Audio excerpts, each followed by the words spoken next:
Hello, and welcome to SecureTalk, a podcast where we explore the critical world of information security innovation and compliance. I'm your host, Justin Beals, founder and CEO of StrikeGraph. Together with our expert guests, we'll provide you tools and tips to help your business thrive in the rapidly evolving cybersecurity environment. Hello, everyone, and welcome to SecureTalk. I'm your host, Justin Beals. For those of you that have come to this video for your security awareness training, usually in service of some security compliance outcome, stay to the end of the video. There'll be a link. You can use the link to receive back a certification of completeness so that you can use that in evidence in your compliance outcome. For our normal listeners that are a little curious about what we are up to this particular week, we've gotten a lot of requests from folks that are listening to the channel and the work that we do, as well as the broader community, to produce a kind of an annual security awareness training video, something that can be consumed by teams that are focused on general areas of cybersecurity or security broadly for the organization. Usually, we are doing this in service of some form of compliance outcome. Almost every framework I've ever read or law about security or data privacy has some information about training your team about its effective implementation. So this episode is designed for that audience to come and receive a little bit of security awareness training. For our professionals in the security space, if you also need to develop security awareness training videos, you and I would probably agree that the most effective security awareness training is the one that's designed around your business. At least that's the way that I've found it to be true. In that we cover topics that are germane to the risks of our operation, the types of customers that we like to support, the data that we store, and also just best practices internally and the type of culture we want to develop. So I certainly recommend that particular path for those looking for security awareness training, but we also turned on remix capabilities on this video, so please feel free to use ourselves as an asset in developing yours. And finally, one of the things that I'm really excited about this particular week is I get a chance to introduce some of my teammates at StrikeGraph. StrikeGraph goes through a number of different compliance outcomes our customers expected of us. We have a heavy focus on effective security practices, of course. And what we find is that security is practiced by our whole organization with different roles and responsibilities in different groups. The trick is tracking it well. And so in an effort to kind of highlight how we handle that broadly across the group, you're going to get a chance to meet my teammates, everyone from our CFO to folks that work on audits and assessments, and hear about their concerns for security awareness and making sure that we are a strong business. Anyways, love to welcome you all to our 2025 Security Awareness Training video. I hope you enjoy. Thanks. Stephen, thanks for joining us today on SecureTalk to kick off our 2025 Security Awareness Training. Thanks for having me, Justin. Pleasure to be here. Excellent. You know, I think this particular episode on SecureTalk came about in a little bit of a different way. It was our YouTube listeners and followers that we're making requests for SecureTalk to produce a kind of annual security awareness training video. And I couldn't think of anyone better to help us introduce the topic broadly. Stephen, why don't you just tell us a little bit about what you do and your background? Sure thing. So I've been in the IT compliance space for close to 25 years. Big bulk of that time in highly regulated industries, primarily life science. My career has kind of taken me across the different compliance wavelengths in that space, from cybersecurity all the way through product compliance and testing systems that support manufacturing of drugs. I've been very involved in industry, had the opportunity to be a contributing author to the Good Automated Manufacturing Practices Guide, or GAMP, as it's called, second edition. I led the effort on the IT infrastructure Good Practice Guide. And similarly, I was the chapter lead for the cybersecurity chapter and the risk chapters of the upcoming AI guide. So very involved in industry. Security is a very important thing, near and dear to my heart, but of course important to anyone doing anything these days. Yeah. Um, you know, you and I have worked together for quite a bit, and I think we share something in our perspective around security that it's just kind of fundamental to operation excellence. Like, I think we've in the past wanted to segment security from operations, but they are really the same thing across the business. 100% they are. And it's interesting, Justin, because I think often you talk to people and you say, hey, look, here's ISO 27001 or here's SOC 2, and they'll have a read at it for the first time. And the response is often, well, that's just good practice. And they're right, it is just good practice. But the reason that these guidances and these standards exist is because as humans, we like to do our own practices, right? I think that if you follow, the frameworks that are out there, the chances are that if you're true to them, that you'll achieve operational efficiencies and maintain security, right? They're not mutually exclusive. I think when folks head into the trap where their security policy becomes shelfware, it's something they roll out when an auditor shows up, the chances of them having a breach, the chances of them, having, financial loss or reputational loss just increase. So it's really important to understand that, operations and security are very much hand in hand, and done right, security can improve your operations. Mm. One of the things that I kind of rail against, I think, is something we tend to do. It's a habit we have, is that we think a piece of cybersecurity technology is going to solve our security issue. But the problem there is that we have to operate anything we buy. And if we don't operate it in a secure manner, it won't have any effect on our overall security as well. Yeah, absolutely. It's the old adage, right? A fool with a tool is still a fool. And I think, that's a big challenge, especially with security. I think people, it's like me putting a lock on my front door and then never locking my door, right? Like yes, I have a lock, but I've never used it, right? So without the understanding of what the purpose of the tools are, what the limitations are, what their scope is, people can be drawn into a false sense of security, which often is worse because you're sometimes more exploited than you would have been otherwise. And then certainly the danger is still dramatic. I don't think we've seen any decrease in the impact, the financial impact, or the reputational impact of major breaches. And we've seen some really dramatic breaches. Can you talk to us a little bit about how some of these major breaches or how these security failures kind of translated into true impacts for these businesses and their customers? Yeah, I think there's layers to it, right? Like there's the immediate impact of a breach from the standpoint of, okay, now, have we lost customer data? Right. So everybody now panics about their personal data. The next piece is, do we still have data integrity? The data that remains, even if we can still access it, is it still correct? Right? Does it have the Alcoa principles, right? Is it attributable, legible, contemporaneous, original, and accurate? The minute you have a breach, the minute a third party gets into your data, all of that is in question. Not suggesting that it's out the window, but it's certainly in question. So you have the immediate, where is my data going? You have the challenge of whatever you have left. You have the lingering question about whether the attacker is still in your system somewhere and whether you still have, potential vectors for them to, hit you again or for someone else to do so.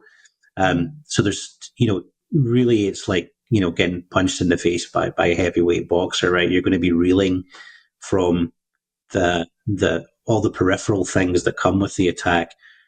Then, once you've gathered yourself up from that, the reality of what it means to your business from a market perspective, right? It's going to impact your stock price if you're public. It may start to impact the bottom line as far as loss of trust from customers. There is just so many layers that, make security awareness and security preparedness just so absolutely critical to any business. And certainly I like, I think where you're going and where a lot of our industry has gone is that it's not just about implementing good security, but understanding that breaches do happen, security incidents do happen, and we need to have operational capacity to act in a resilient manner. And that concept of resilience that you point out is critical to operations and security. Very much so, right? And I think if we boil it down to some of the things that we deal with at StrikeGraph, right? You've got the concept of having a process or a control, and then that process or control being provable, and then having tools. You really need all of those elements. You can't have one or the other. You can't have a process that says, if there's a breach, this is what we do, but then you never test that process and you don't have the capacity to execute it, right? Then it's pointless.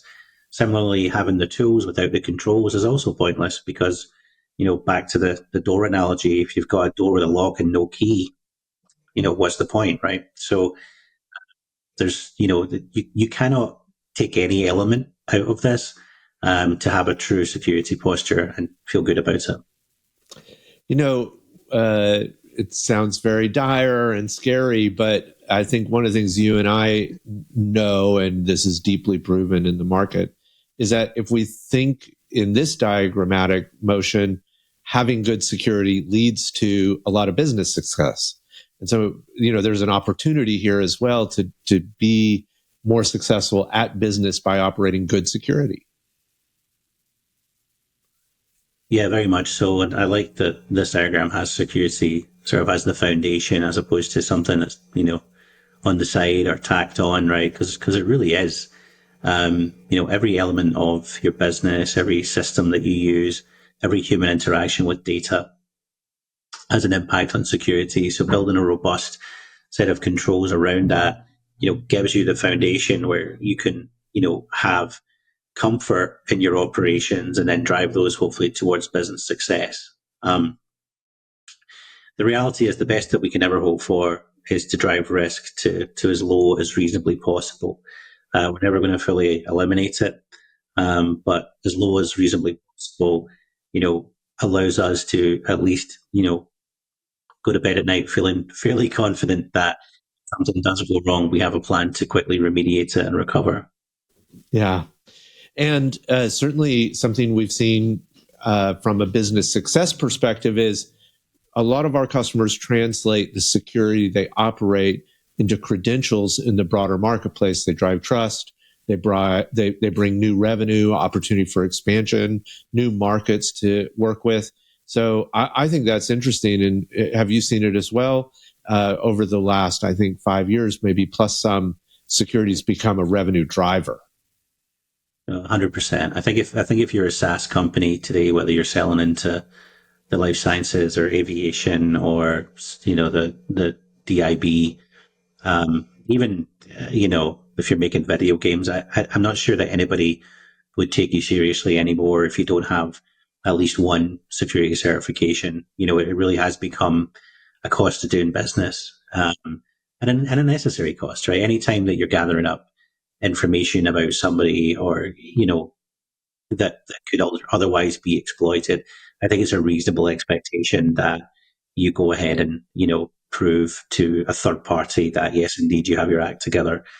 So yeah, it's really become a default now, I think, for anybody in that kind of X as a service space. Excellent, Stephen. Well, I think this has been a great kickoff to our security awareness training for 2025. We really appreciate you sharing your expertise and insights. Thanks, Justin. Appreciate it.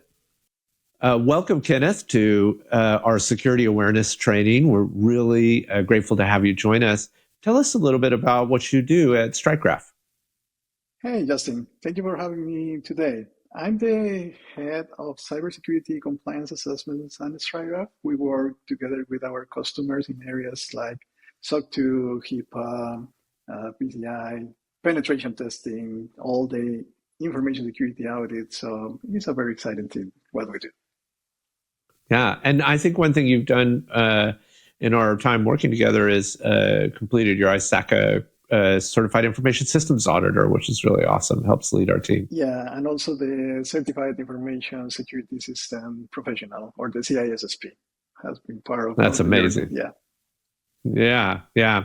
Well, today you're going to help us learn a lot about social engineering. I know from some of my research work that social engineering is about, is a part of between 70 and 80% of most breaches. I mean, it really is a big part of almost any attack that can go on. And let's talk about something really specific, which we have up here on the deck, this email phishing attempt. And this is pretty frightening. These are very similar emails. It's almost impossible to tell the difference. Yeah, and that's exactly the problem. Like, AI has dramatically increased the sophistication of the phishing attempts.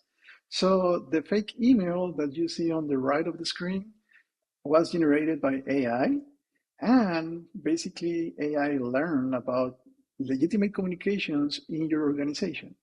So you can notice things like perfect grammar, appropriate context, and even writing styles that match your corporate culture.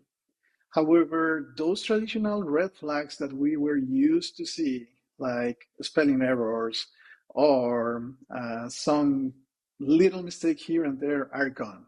In 2025, employees need to verify those suspicious requests through secondary channels, even when a message looks like this, like it's perfectly legitimate. Yeah, so this is a big change in our operations. It's almost always verify. Exactly. If you received a request that has an impact on whether or not through a second channel, on whether or not that was actually requested. It is getting more sophisticated. We're seeing voice and video based attacks even. How do these work? Well, the voice deepfake attacks are particularly dangerous because we tend to trust what we hear. So if you look at those waveform patterns on the screen, you will see that they are almost identical, right? The difference between the real and the fake are nearly imperceptible to the human ear. So we've seen cases where financial staff receive calls supposedly from their CEO requesting urgent wire transfers. The technology that creates these fakes is now widely available.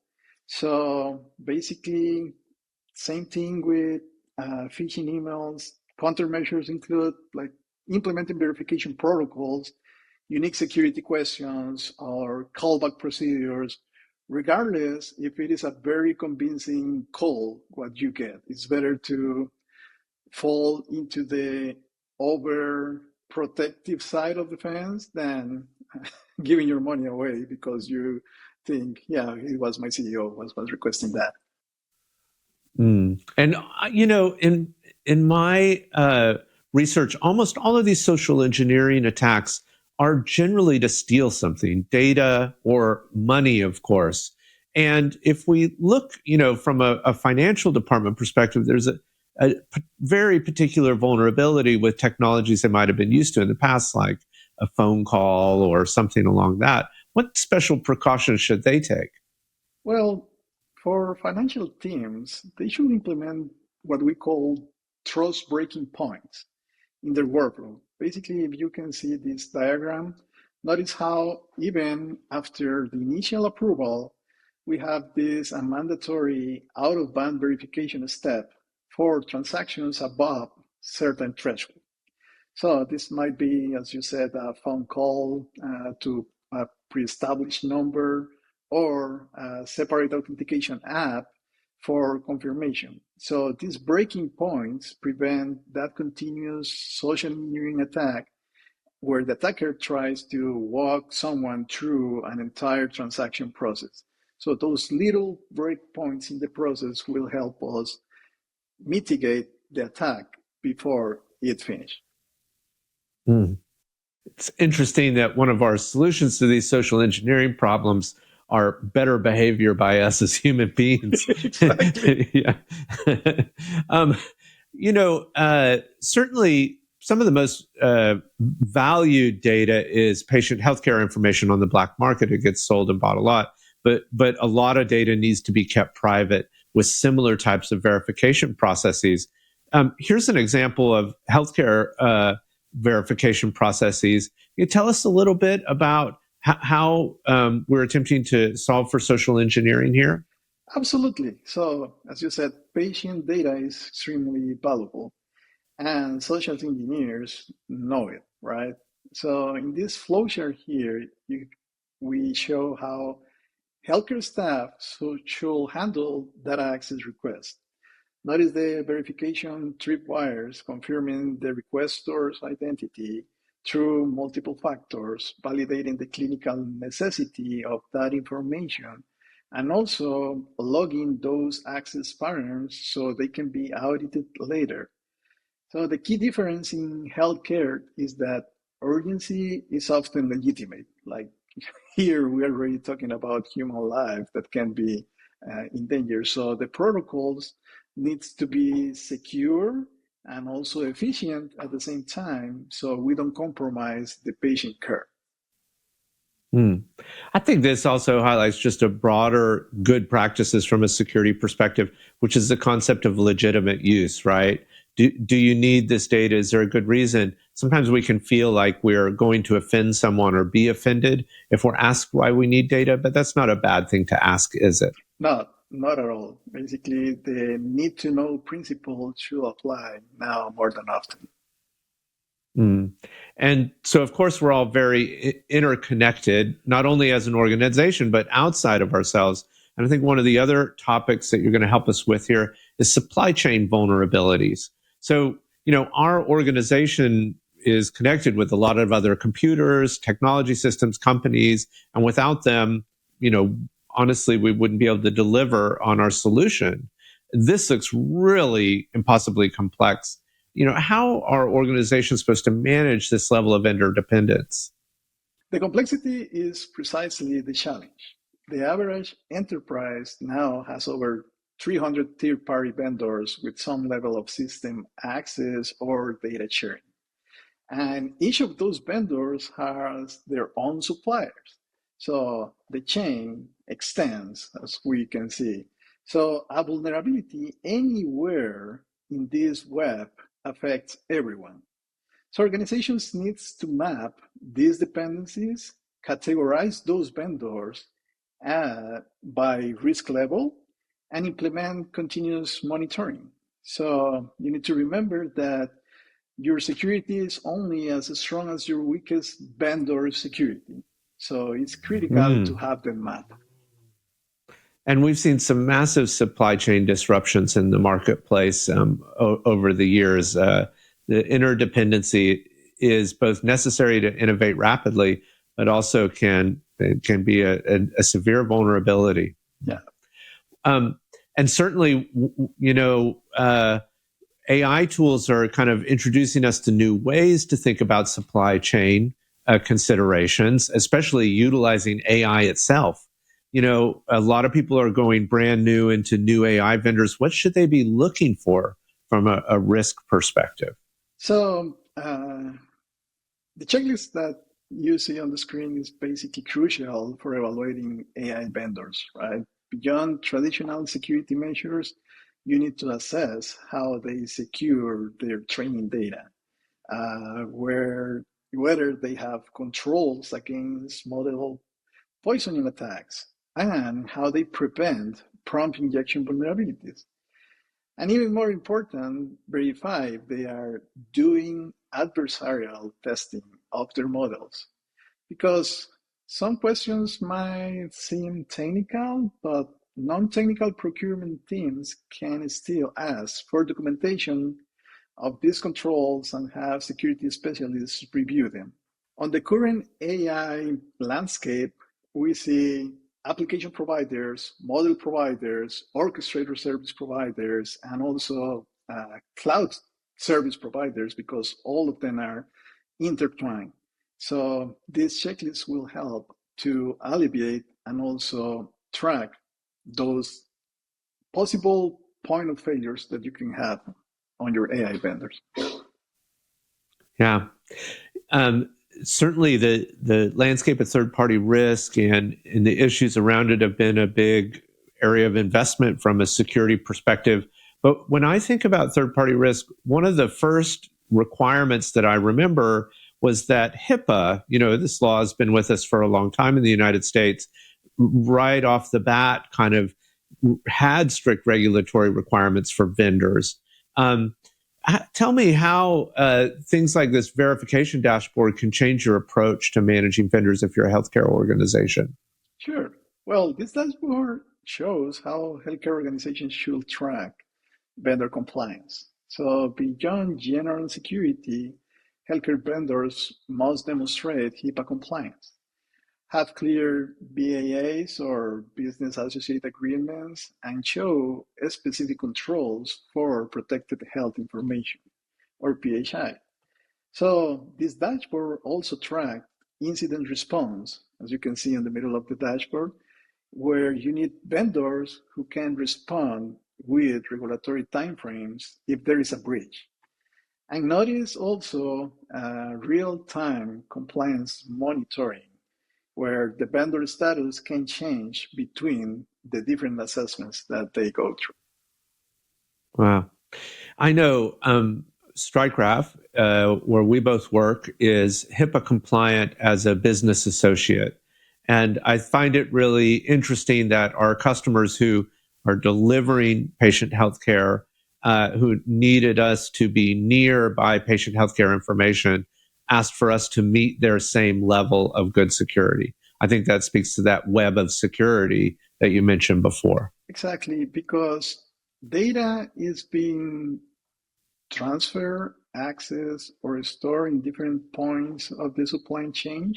Those HIPAA customers that are requesting us to be BAA compliant, they want to have the same level of confidence that our practices can take care of that PHI the same way they do. So that is the main requirement, if we can call it like that, they will have for us to keep that data protected if it gets into our systems or nearby even. Yeah. Well, Kenneth, I just returned from a big cybersecurity conference, RSA. And of course, the concept of zero trust is a big campaign. It continues to be in the security discussion. How does zero trust apply to supply chain security? Well, it fits perfect for supply chain security because it starts with the assumption that no vendor should be inherently trust, right? If you can see that diagram on the screen, you can see how every vendor access request goes through a continuous verification process, checking identity, device security, access privileges, and also behavioral patterns. Even after the initial authorization, access is constantly re-evaluated. So the beauty of this zero trust architecture is that it works across all three sectors we are discussing: financial, healthcare, AI operations.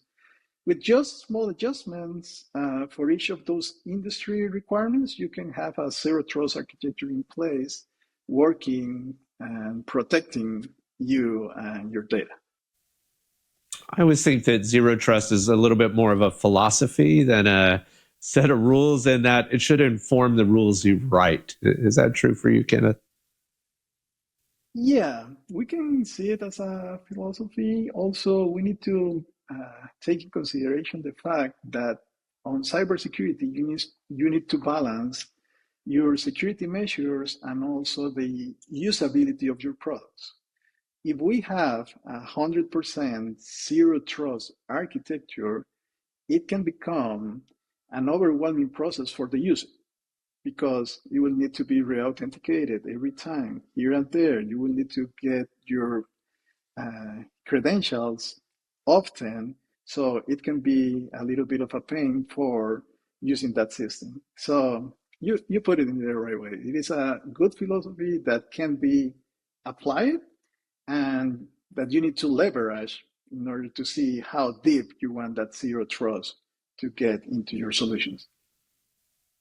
Wonderful, Kenneth.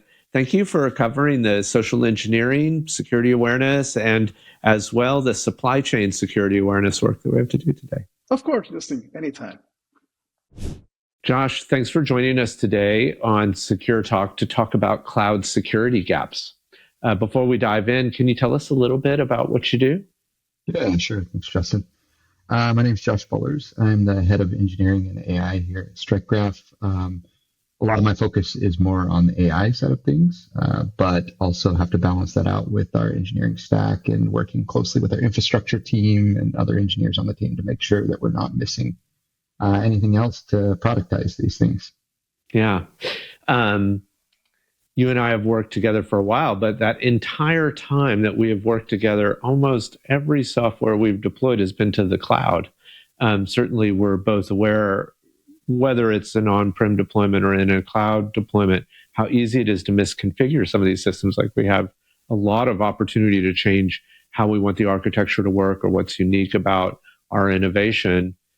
We have up here this slide that shows how, the types of cloud misconfigurations that are possible. How common are these particular types of issues?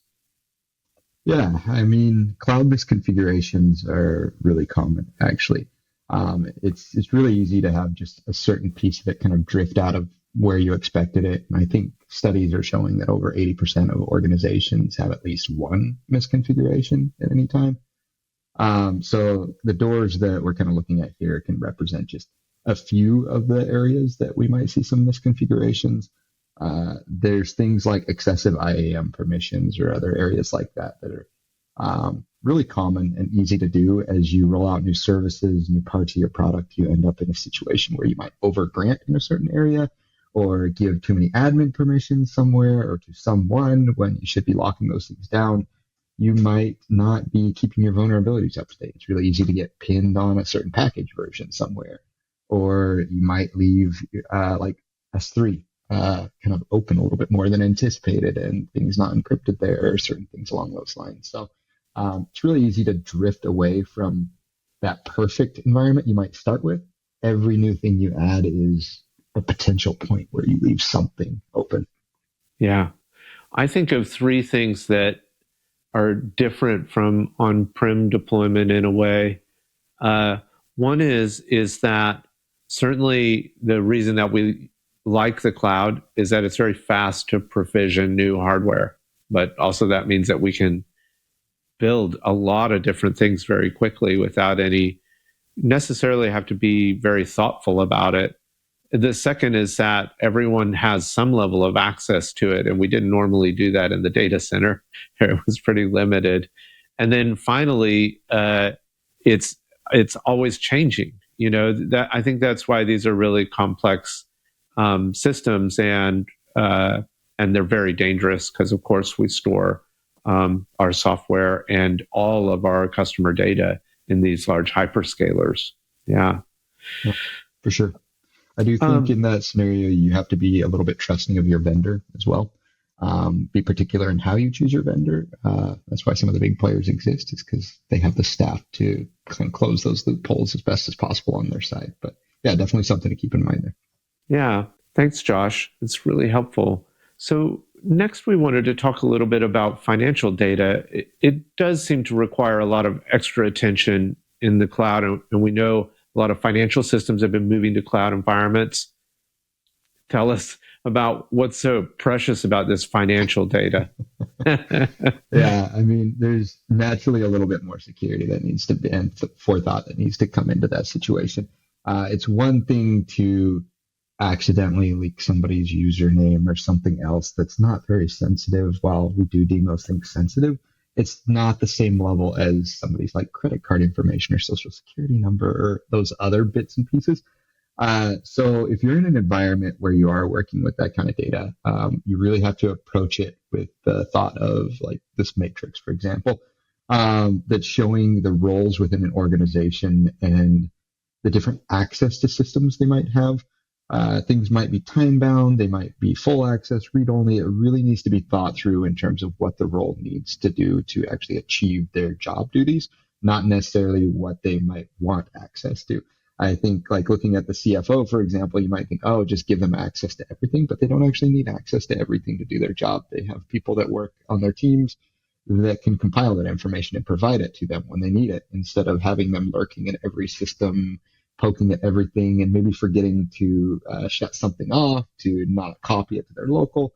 And I think a classic one are the time-bound one stuff, like with auditors or other situations where they might come in, they might need read-only access, but you want to tie that to like a window in time and then shut it off afterwards, so it's not just a door left open, as we were discussing before. Yeah. Having access is very different than the permissions that you receive. And that's why we need these types of matrices, right? To understand who should have access for what amount of time. If we don't do that very granularly, then we'll have a security incident where we leak even private data that shouldn't be leaked internally.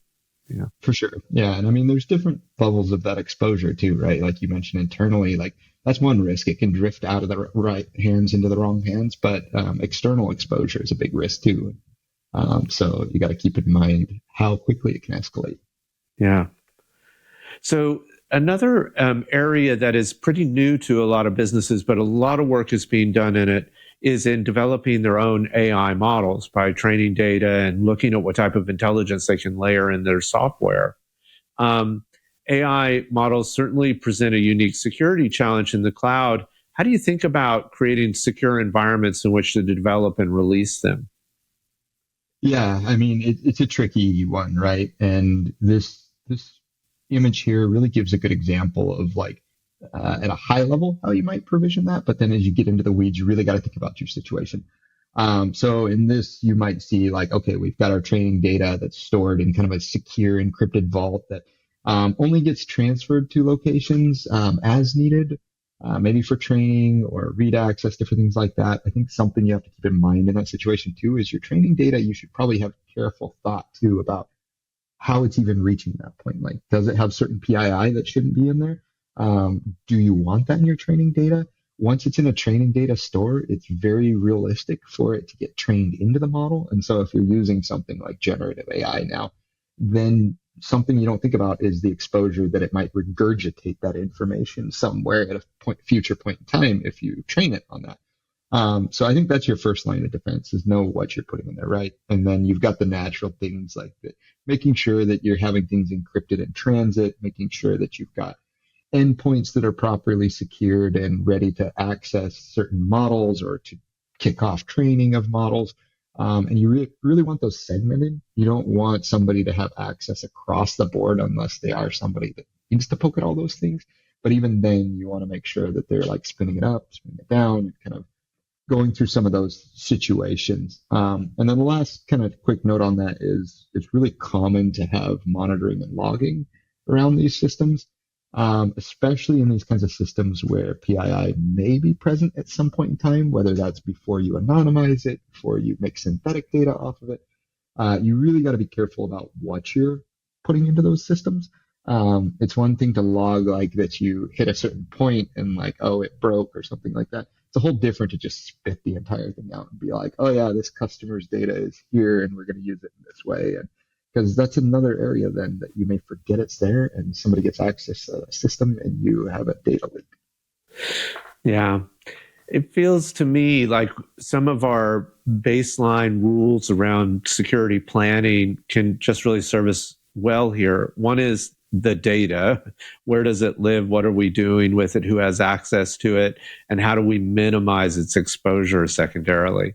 And no matter what kind of system you're trying to develop, from modeling to training, I think if you think about that, and your environment and how you want to deploy it, you'll come up with the best possible solution. Yep, exactly. Yeah. So let's talk a little bit about cloud environments. I think I've got an example on the left here and an example on the right.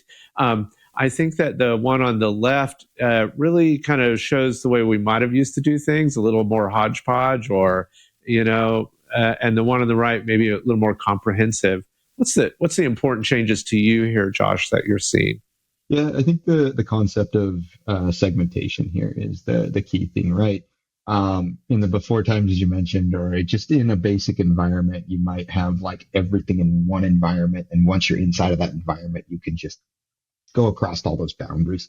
I think you need to make sure that everything is encrypted end to end, make sure that there's only access to certain things, make sure that there's IAM policies if you're in like an AWS environment, to make sure that people or systems only have access to the data they want. Like it's really common for somebody to just like give the read all permission in those scenarios when you do really want to segment that down. What is the system doing? What is the person accessing?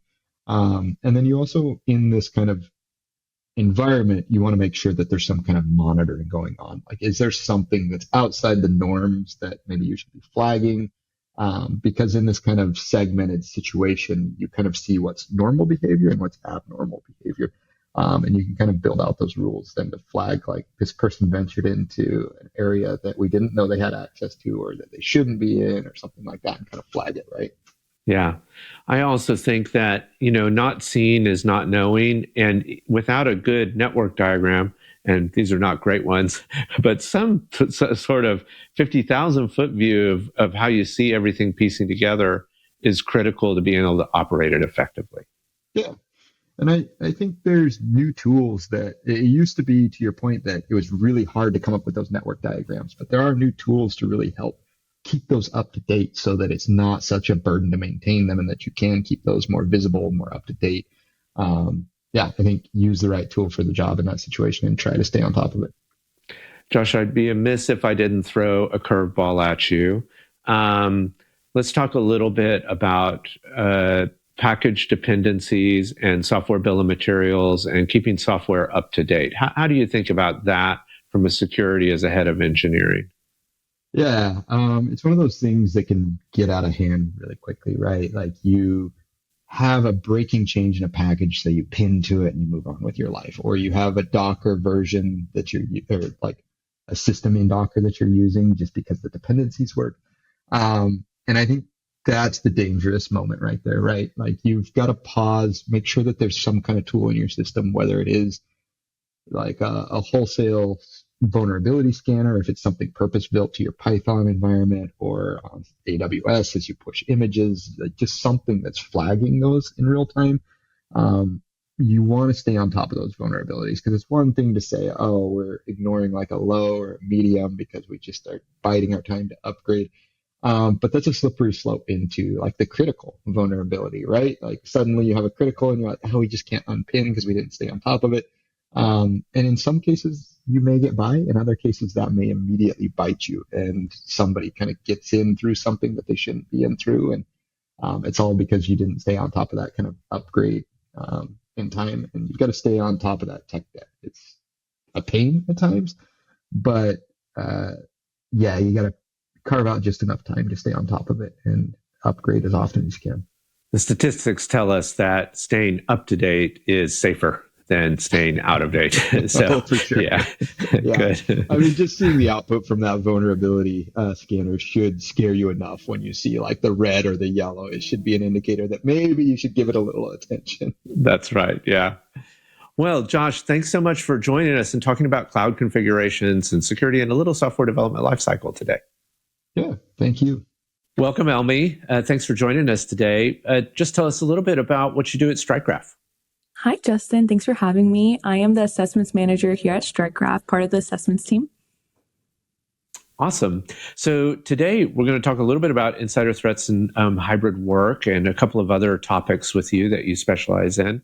And so up on the screen here, I have a heat map, and it shows kind of the varying risk levels across different work environments. What patterns should we notice in this? Yeah, so this heat map helps organizations understand how risk changes across work settings. So if you notice that certain high-risk activities in red, like accessing financial systems or handling large data sets, show elevated risk in home and public environments, but also notice some surprises. Some functions actually show lower risk in home environments than in office settings, particularly around certain types of social engineering. So the key takeaway is that security control should be environment adaptive and automatically applying stronger protections when the context indicates higher risk. I see. So I think it's important that you kind of design the security practice around hybrid workspaces according to the risk situation at your particular business. And of course, when we deal with other types of data, healthcare professionals specifically, they often need to remote access into patient data, especially in a really distributed workforce in healthcare. How can this patient data be secured properly? Yeah, so this layered approach is definitely essential for healthcare remote access. Starting from the outside, we have device verification, ensuring only managed and secured devices connect. Then we have multi-factor authentication, ideally healthcare specific, like biometrics or hardware tokens. Next is context level access control that considers location, time, and access patterns. Then comes data level controls that limit what can be downloaded or shared. And finally, comprehensive activity monitoring. These layers work together to enable the remote access that healthcare professionals need while practicing and protecting sensitive patient information. Yeah, and certainly any organization that's touching patient healthcare information, whether digital or even paper files, are going to be held under the HIPAA requirements. And that's a regulatory requirement in the United States, and there are other ones more globally. And I think that's why it's really important for us to cover that in security awareness training. You know, other organizations might be more concerned from a financial risk of fraud or the loss of money or some other type of financial impact. You know, how does this workflow help us show how multiple people need to be involved in a financial process? Isn't it kind of inefficient to get more than one person involved? It might seem that way, but segregation of duties is a fundamental control, especially in financial operations. So this workflow shows how different roles handle different parts of a transaction process, ensuring no single employee can initiate, approve, or execute sensitive actions. In the hybrid work environment or remote that we've leaned into more, this becomes even more important because informal oversight decreases when people aren't physically together. So digital workflows should enforce these separations automatically and flag any attempts to circumvent them. That's excellent. And we certainly have a lot of digital tools and team tools that we can use to both communicate and operate together in really efficient patterns. Well, this is really great, but certainly as we think about insider threats broadly, you know, we're kind of monitoring what goes on. And I think data loss is probably the thing we're most concerned about in an insider threat situation. This dashboard shows potential data loss incidents. How does this type of monitoring work? So this data loss prevention dashboard uses behavioral analytics to identify potential insider threats. It's looking for patterns that deviate from normal behavior, like downloading unusual volumes of data, accessing systems at odd hours, or even attempting to exfiltrate information. The key is establishing baselines of normal activity, then identifying the anomalies. In hybrid work, these systems become crucial because traditional physical security observations are no longer possible. Note that effective DLP isn't just about prevention, it's also about early detection when prevention fails. That's excellent, Elmy. And I think you would probably agree with me that a lot of this kind of work comes to the responsibility of an IT manager or an information systems manager, where we're dealing with insider threats from a technological perspective or data retention, data loss issues. Is that right? Yeah, absolutely, Justin. Elmy, thanks so much for joining us today and sharing your expertise on insider threats for our annual security awareness training. Of course. Thank you for having me. Hi, Micah. Thanks for joining us today. It's a treat to have you helping us out on our security awareness training. Tell us a little bit about what you do. Yeah, absolutely. It's great to see you again, Justin. I'm our Chief Product Officer here at StrikeGraph, which means that I really manage our compliance software. So working with our team of engineers and product designers and internal assessment experts on building the best GRC solution that we can. Oftentimes that means that we're answering questions for our customers about regulatory changes, shifting landscapes, all of that. So it's something that, I try to stay on top of as best I can, and happy to share that with you today. Yeah, appreciate that. I think some people might wonder why regulatory or even compliance is a part of security awareness training. but it's a big part of what drives us to do what we do in some ways around security. Is that correct? Yeah, no, absolutely. And I always, try to instill in folks that, compliance is really the capturing of receipts of your security program, right? And so I think when we're thinking about being compliant, and especially with regulations, right, it's really important to recognize where governments or, governing bodies are, where they're looking at in terms of, what security looks like, what good security looks like, because that's honestly, they're trying their best to protect all of us. And so it's important to stay aware, of what they're doing. Yeah. This, we have up the regulatory calendar of some of the major events that we're looking forward to in 2025 and 2026. Maybe not looking forward to. It looks very busy. How are organizations, big or small, supposed to cope with all these changes? Yeah, great question. It's definitely overwhelming. I think, we're on the other side of the digital transformation that kind of rocked the world over the last couple decades. And now companies and governments are trying to figure out, how to regulate all of this digital information that we're producing out there. And so, honestly, we see regulatory expansions across pretty much every industry. In 2025 alone, with onset of all of the different AI tools that are out there, there's lots of AI regulations starting to roll out. We've got the AI Accountability Act coming in place.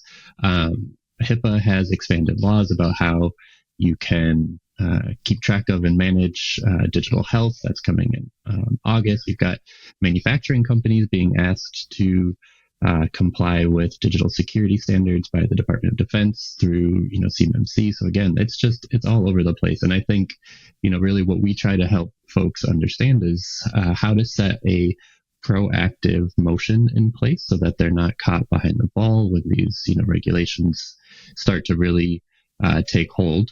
And oftentimes, what we see in the best sort of like top companies who are being really proactive there is that they've got a team, who is paying attention, and that they've got a good tool, that sits with them, and that they're, really able to stay on top of things, like watch for these regulatory changes and be, prepared to implement them as they start to come online. Yeah, I know we've used a type of committee approach to the work, and it's been really successful. To your point, these are, some of the major themes, like major changes that we're seeing globally, beyond just things like cybersecurity maturity model certification for DoD contractors, to major areas of some continued risk and now added risk on top of that. Yeah. When you kind of touched on this, Justin, and I'm glad you brought up our compliance committee, because, I do really think that it's one of the really successful components of our organizational structure. But one thing to note is that the compliance committee is made up of folks from many different departments, right? And I wanted to call that out because as you start to look, and explore what these regulatory changes are starting to look like, they touch every part of the business. It's not just, how secure is your database or other things like that. Like they touch financial regulations and financial data. They touch customer, know your customer data. They touch marketing. They touch sales. So it's really important that you are able to proactively, again, as an organization, think kind of full business, full slice, because it really will impact everyone. Yeah. I think that all of us come to this type of work thinking there must be an easier way. and intuitively, I think we feel that, but maybe you can confirm that a lot of times something that we do is applicable across multiple regulatory requirements. Yeah, absolutely. And we've got this, we've got this Venn diagram up here that kind of demonstrate what we're talking about. But, as we're thinking across departments and we're thinking across data structures, oftentimes the best security practices are the same, no matter what type of data you're managing, right?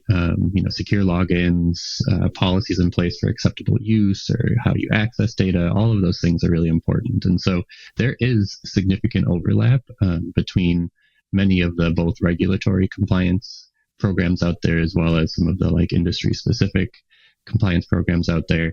And so oftentimes you can, dial in where there are specifics for a really specific industry or really specific regulation, but then otherwise really rely on sort of your general security and compliance program to cover a lot of the overlap between all of these different frameworks. Yeah. Even inside a single organization, they may have multiple of these parts of the Venn diagram where they have regulatory impact, both AI and a financial institution, or healthcare and a financial institution. So I think, part of this is a responsibility of the organization and the people that work there to stay aware of the changes that impact what they do, specifically their professional expertise.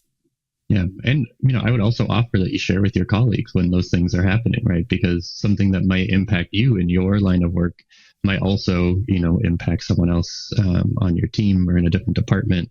And you can, kind of share how you're handling some of those different situations. Okay, so now that we know it's philosophically possible to make it easier, what is a way by which we might make it easier so that we understand what we do and how that works with these regulatory requirements? Yeah, absolutely. So, what we recommend for our customers and the folks that we work with, is really to take a control-centric approach. And what this means, your controls, these are the things that you are committing to put in place to protect your data or to protect your security or to meet regulatory requirements. And so, this example we've got up here on the screen, demonstrates many different frameworks across both, many different continents across both sides of the Atlantic there. And so you can imagine that we are an AI company. We want to be in compliance with the EU standards, the US standards, ISO standards. And so we've adopted, these three different frameworks. Each of them have similar requirements, although they might be a little bit different. They might be specific in terms of how you can use data or what type of encryption is necessary or other things like that. And so what we look at is setting together this security posture that combines your risks, your controls, and then the evidence of your control activity kind of all into one place. And the important piece here, as Justin's talking about, how do we make this easier? How do we streamline this work? Is really that control layer, because this control layer can act as the glue that connects, multiple different frameworks and, multiple different risks without having to duplicate your work, without having to, manage all of these different similar, but, regulations in different silos. So really it is this control layer that gives the opportunity for you to have one central compliance program rather than thinking about it, as a bunch of individual programs. And I think that really sets folks up not only for just ease and making it easier to implement, but also just a much stronger program, because things can help reinforce each other when you think of them holistically like that. Mm-hmm. Yeah, that's awesome. I know that one of the things that is kind of a challenge or that could make things easier is, can we automate any of this work, the compliance work necessarily? And certainly it's an area where there's been a lot of innovation and investment. Can you talk to us a little bit about how technology is helping us automate some of the compliance process or compliance outcomes? Yeah, absolutely. And, Justin's got the key phrase up on the screen here: continuous compliance. Compliance is not a one and done activity. And even though your audits might be, annual or biannual, truly, in order to actually keep your data safe and to protect your users and your own intellectual property, you need to be continuously monitoring all of your different compliance controls. And so, what we really look for here is opportunities to automate as much of that monitoring as possible, right? If we're able to do that, then, the humans, the team, the compliance committee, whatever you want to call it, is focused less on, sort of the rote evidence collection, taking screenshots of settings and other stuff like that, and can think more about strategic areas like exception handling, or, oversight of an entire program, or, if there is an issue, what can you do to drill in there? Do you need to implement a new program, a new control, all of that? And so, again, we think of it as this continuous cycle. And as we look at some of the different ways that you can really, maintain that compliance and maintain that monitoring, I think thinking about how you can automate as much of the rote tasks as possible is really important. You can build integrations into almost any system now, right? And it's important that you do that to get that evidence out of those systems into a central place where you can, monitor to ensure that there aren't any issues and that you are up to date with your controls and that things are operating the way you expect them to. Yeah, certainly. I also think that a lot of our vendors, like our cloud computing providers or business and IT systems providers, have baked in a lot of security features that we don't always take advantage of to execute that continuous compliance too, right? I can just think of logging and monitoring for, understanding if an outage is happening in our application and having multiple ways that we get alerted, whether it's SMS or email, et cetera, as being kind of that continuous monitoring and ensuring that that is running in an effective way. Yeah, absolutely. Good. Well, Micah, thanks for joining us for Security Awareness Training 2025. We appreciate it. Absolutely. Great to see you, Justin. Thanks, Juliet, for joining us for our 2025 Security Awareness Training. You have our final section today, the human element. Before we dive in, why don't you just tell us a little bit about your background and what you do? Yeah. Hi, Justin. Thanks for having me. I am our CFO and also oversee our operations at StrikeGraph. I oversee human resources, the operations between teams, and also our finances. Awesome. So we have up this slide. It's a comparison between something called a security mindset and a concept of rule following. Why is the mindset approach superior in developing a security culture? Yeah, when we think about rule following, usually rules are very specific. They define very rigid constructs with which you're supposed to do or not do. And when we think of a mindset, it's more of an understanding or a broader understanding of the reasoning behind it. And so it provides more flexibility for folks to understand and also be curious about anything that relates to security that might fall outside of a rule, but still be very much a component that needs to be considered as a part of ensuring security. Harder thing to teach the mindset than the rules, of course, but very valuable to generating that fundamental culture, correct? Yeah, and as an example, if there's a rule that you're supposed to report a phishing attempt, you might see a phishing attempt and report it. Well, if there's something that happens that maybe it isn't a phishing attempt, but it doesn't look right, and you're curious about it, and you've got a mindset around recognizing and looking for and understanding that there is a security threat, you'll be more inclined to report something or identify something that is a security risk that might not be specifically addressed by a rule that the organization has. One of the challenges I think that a lot of security programs have is that when an incident happens, it can be so dramatic an impact on the business that people get very upset and angry. And that can lead security programs to focus on punishing mistakes. This diagram shows a different approach. Yeah, a fear-based security really fails because it discourages people from bringing those kinds of breaches forward. By creating an environment that really celebrates and gives positive reinforcement to the people that identify a security breach or an issue and celebrates it within the team and rewards it, it really just creates an overall environment where people, one, feel comfortable bringing it forward, Two, they feel like connected with their teams and like they're a part of a larger kind of mission and culture of the company. And, it's like we're all in this together, and they've just helped kind of keep the organization and the employees within it safe. And it's really just a cultural shift from being more of like a security police where people are kind of ensuring that you're doing the right thing all the time to really everyone's a partner in ensuring the success and safety of the security for our organization.